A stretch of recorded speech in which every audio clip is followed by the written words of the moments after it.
తమిళనాడులో విజయ్ సీఎం అవుతున్నాడు అవ్వట్లేదు, రెండు రకాల చర్చలు అయితే నడుస్తాం. సో ఇలాంటి క్రమంలో కొన్ని వార్తలు సర్క్యులేట్ అవుతాం. ఇప్పుడు తమిళనాడులో విజయ్ గనక పార్టీని స్థాపిస్తే గనక 6 నెలల పాటు పార్టీని ఒక్క మాట కూడా అన్నం అని చెప్పేసి స్టాలిన్ వర్గీయులు చెప్తున్నారట.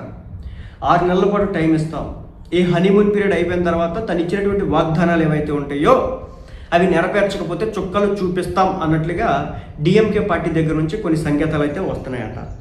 సో ప్రస్తుతం విజయ్ ప్రభుత్వాన్ని ఏర్పాటు చేసే పనిలో పడ్డాడు. మ్యాజిక్ ఫిగర్ దగ్గర నెంబర్స్ అయితే లేవు, ఇంకో 10 అయితే కావాలి, అవి దొరకట్లేదు. సో ఇలాంటి క్రమంలోనే వీళ్ళ దగ్గర నుంచి డిఎంకే వాళ్ళ దగ్గర నుంచి కొంచెం శుతిమెత్తనమైనటువంటి కౌంటర్ అయితే వచ్చిందనమాట. 6 నెలల పాటు ఎలాంటి ఆటంకం కలిగించకుండా నిశ్చితంగా గమనిస్తాం.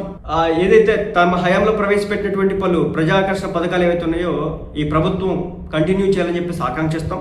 పాఠశాల విద్యార్థులకు ఉచిత అల్పాహార పథకాన్ని ఆపకూడదని చెప్పేసి కోరాడట. తాము ఇస్తున్నటువంటి